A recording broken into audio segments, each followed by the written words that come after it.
అందరికీ నమస్కారం.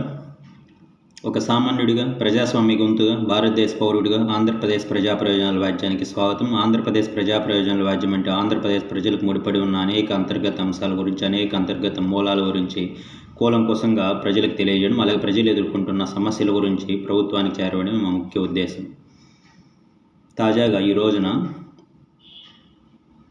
Nellore rural MLA Kotamreddy Sridhar Reddy గారు ఒక అద్భుత ఘట్టానికి శ్రీకారం చుట్టారు. ఆయన ఒకే రోజు 103 అభివృద్ధి కార్యక్రమాలకి శంకుస్థాపన చేశారు. అది కూడా అక్కడున్న స్థానిక ప్రజల చేతే ఆయన అభివృద్ధి కార్యక్రమాలకి శంకుస్థాపన చేయడం జరిగింది. ఎక్కడ అంగు ఆర్భాటం లేకుండా పెద్ద పెద్ద వాళ్ళ మినిస్టర్లు కానీ ఎవరిని పిలుచకుండా డైరెక్ట్ ఇన్వాల్వ్మెంట్తో ప్రజల చేత, అక్కడున్న స్థానిక ప్రజల చేత శంకుస్థాపన చేయడం జరిగింది.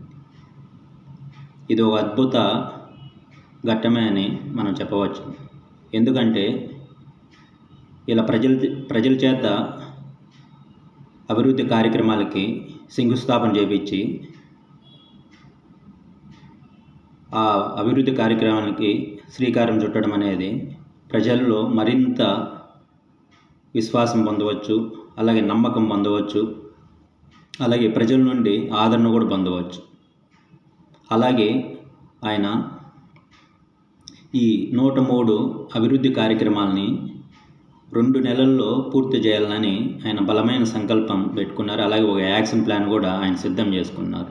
అలాగే మరో వారం రోజుల్లో ఇంకా ఒక 198 అభివృద్ధి కార్యక్రమాలుకి శంకుస్థాపన చేసి వాటిని అతి త్వరలో పూర్తి చేయాలని ఆయన ఒక సంకల్పం పెట్టుకున్నారు. మొత్తం కలిపి 303 అభివృద్ధి కార్యక్రమాలు పూర్తి చేయాలని ఆయన గట్టి యాక్షన్ ప్లాన్ సిద్ధం చేసుకున్నారు. అట్లాగే ఈ 303 కార్యక్రమాలకు గాను దగ్గర 191 కోట్ల నిధులు కావాల్సి ఉంటుంది. అలాగే కోటంరెడ్డి శ్రీధర్ రెడ్డి గారు గతంలో 2014లో వైసీపీ తరపున ఎమ్మెల్యే గెలుపొందారు. అలాగే 2019 ఎలక్షన్లో కూడా వైసీపీ తర్వాతను గెలుపొందారు. తాజాగా గత ఎలక్షన్ బిఫోర్ ఆయన 15 నెలల క్రితము పార్టీని వీడి ఆయనకున్న కొన్ని అంతర్గత సమస్యల ద్వారా పార్టీ నుండి విడిపోయి తాజాగా లోకేష్ గారి పాదయాత్రలో, యువగలం పాదయాత్రలో టీడీపీ తీర్థం పుచ్చుకోవడం జరిగింది. తర్వాత గత ఎలక్షన్లో ఆయన టీడీపీ తరపున గెలవడం జరిగింది.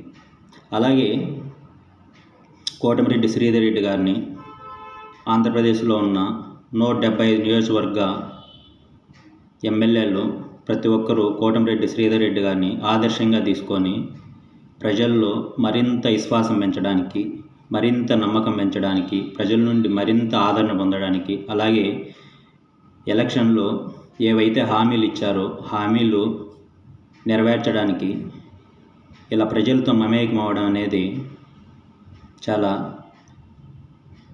గొప్ప విషయం. ఎందుకంటే మళ్ళీ గెలవడానికి కూడా ఒక ఎమ్మెల్యే ఇలాంటి కార్యక్రమాలు అనేది చాలా కలిసి వస్తాయి. అలాగే ఎవరైనా సరే మళ్ళీ నెక్స్ట్ వచ్చే ఎలక్షన్లో గెలవాలన్నా కూడా ఇలా గతంలో ఇచ్చిన హామీలు నెరవేర్చకపోతే అది టీడీపీనా, వైసీపీనా, జనసేన అలా ఏ పార్టీ చూడకుండా ప్రజలు ఎవరికి ఓటు వేయాలో వాళ్ళు ఖచ్చితంగా నిర్ణయించుకుంటారు. దీన్ని బట్టి ప్రతి ఒక్క ఎమ్మెల్యే ప్రజలతో మమేకం అవ్వాలి. ప్రజలకు ఏవైతే హామీలు ఇచ్చారో హామీలు నెరవేర్చడానికి డైరెక్ట్గా ప్రజలతో కలిసి వాళ్ళకి ఏమేమి అంతర్గత సమస్యలు ఉన్నాయి, బహిర్గత సమస్యలు ఉన్నాయి, అవన్నీ పరిష్కరించుకొని ముందుకు పోయే విధంగా ప్రతి ఒక్క ఎమ్మెల్యే చొరవ తీసుకొని మరింత రాష్ట్రాన్ని అభివృద్ధి చేయడం కావచ్చు, పంచాయతీలను అభివృద్ధి చేయడం కావచ్చు, మండలాలను అభివృద్ధి చేయడం కావచ్చు, మున్సిపాలిటీలను అభివృద్ధి చేయడం కావచ్చు, ఇలా అనేక కార్యక్రమాల్లో చేపట్టుకుంటూ పోతూ ఉంటే ప్రతి ఒక్క ఎమ్మెల్యే మళ్ళీ వచ్చే ఎలక్షన్లో గెలవడానికి ఆస్కారం ఉంటుంది. లేదంటే ఖచ్చితంగా ప్రజలు దానికి తగిన గుణపాఠము ఖచ్చితంగా చెప్పడం జరుగుతుంది. Thank you.